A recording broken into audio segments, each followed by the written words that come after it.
Hi, I don't know anything about music theory, but I wanted to spend today talking to you about one of my favorite things in music. Fucking hair. About one of my about one of my favorite things in music, the whole tone scale.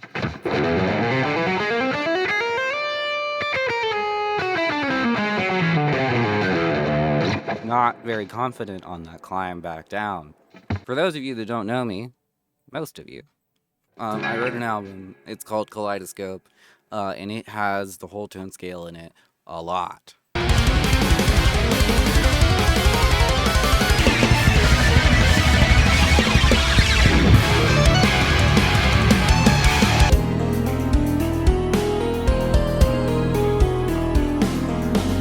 I think that's what you call like a motif or something.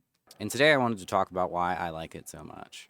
I used it a lot in the album to kind of give this idea of chaos, of, you've just fallen out of a key and a whole tone scale never really sounds like it has like a root note, I guess.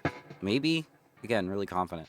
It sounds confusing. The thing that like I always think of when I think of the whole tone scale is like the beginning of a dream sequence. Like let me switch to a cleaner channel here and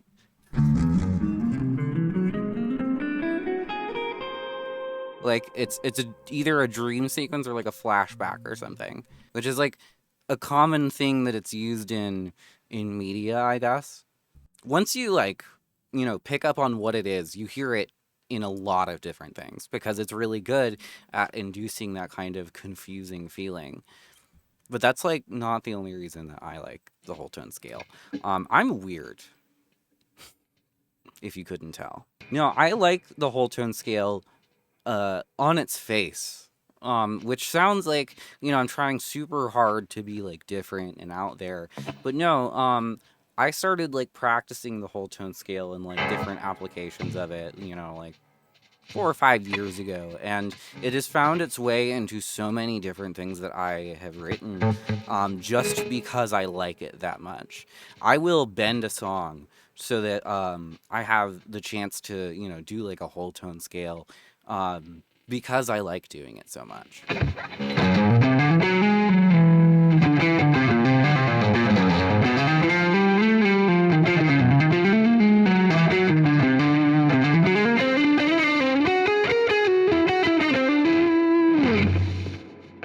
And one of the cool things about guitar is how easy the shape is. You don't want to sound like you're doing a scale. You don't want to sound like you're doing 3 notes per string or anything. But it is kind of neat to have that easy shape where you could just go up and down and memorize where you are. It kind of reminds me of the same way that Open C major works, where everything is kind of mapped to an exact number on the fretboard. Um, Great way to write music, by the way, is by numbers. You can flay me alive in the comments. But also, there is, the conundrum of the G string. I have this in C sharp major, C sharp major, C sharp standard right now. So it's not E, but it's, a hole and a half away from it. But it gets interesting around traditionally what is the G string, because you have to either skip two or you can do the same note twice. Or, well, what I like to do is go back and forth because this shape right here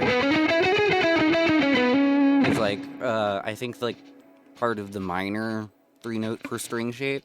But you can swap it really quick, and it sounds cool. It has no musical application whatsoever, don't get me wrong, but imagine you pull up to a party and you got one of these for some fucking reason, which already everybody hates you for, and then you start doing this shit. You just start playing, a song that's basically just an anxiety attack, and everyone's like, who the fuck invited them? Now, if you're an astute viewer, and I mean like one of the 13 people in the world who thinks like I do, because I am so unique and special, you might have put together a combination of C sharp standard tuning and whole tone scale loving to somebody who has listened to Between the Buried and me. And no fucking shit. I mean, I guess you can't really see it, but okay, there we go. And there's two of them there. I've seen them more than like any other band, okay? I know, I get it. I'm one of those types that wears my influences on my sleeve, better known as a thief. Whole tone scale. No, the reason I bring them up is because they have naturally a lot of examples of using a whole tone scale, either to kind of like define the whole song, or they just kind of swap in between. It's a nice way to like transition between things. I'll play some examples so I can make sure that this video drowns in the algorithm.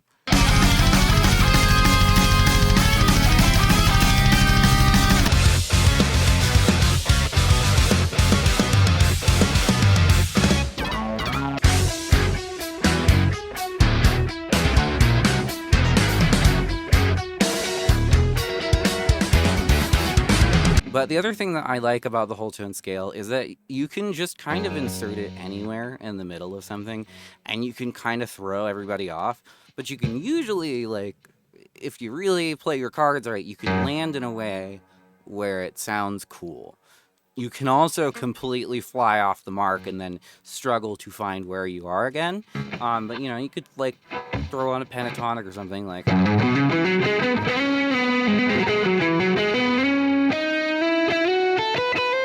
I forgot my pentatonics.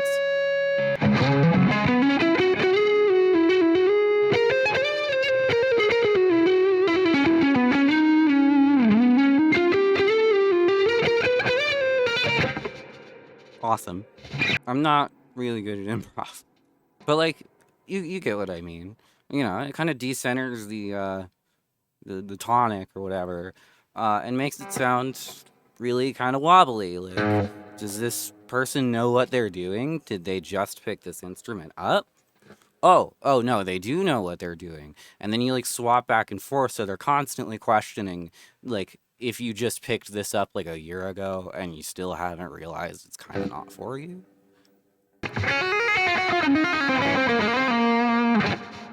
That wasn't whole tone scale, that was just a thing that I played. I kind of fell into the 3 notes per string curse kind of early on. I say early on, but it was more like 18 years into my playing. Let me explain. So I've been playing for like a long time, and I didn't know shit about theory for the majority of that. I didn't start learning until COVID started happening. And then I finally had time to just sit down and be like, well, I'm going to figure out what scales are. And that was like one of the first ones that I really picked up on. And I know I shouldn't have. I read everywhere, you shouldn't do that. But I wanted to do it anyway because I wanted to make kind of my own style, which could be argued is worse. But it's, it's to me, it's always been about playing what's fun. A lot of people focus on the best ways to learn, to make yourself sound like, a lot of other people. And kind of not my gig, never really has been. I'm entirely self-taught. The things that I have picked up, I have done cursorily, I guess. I've never sat down and like studied it, I just kind of looked it up piecemeal and figured it out. And I've also got like a lot of bad habits that come from like different tunings that I play in and stuff like that. But it makes me sound, at least I think, a little bit unique in a sea of a lot of people who are imitating each other. Which, make no mistake, I'm definitely imitating too. I mean, I can't write anything in this tuning without it sounding like Between the Buried and Me seaside. But that's just because I like listen to that a lot and I know how to play quite a few of their songs, if you haven't noticed. Anyway, that's my video on the whole tone scale. You can leave now.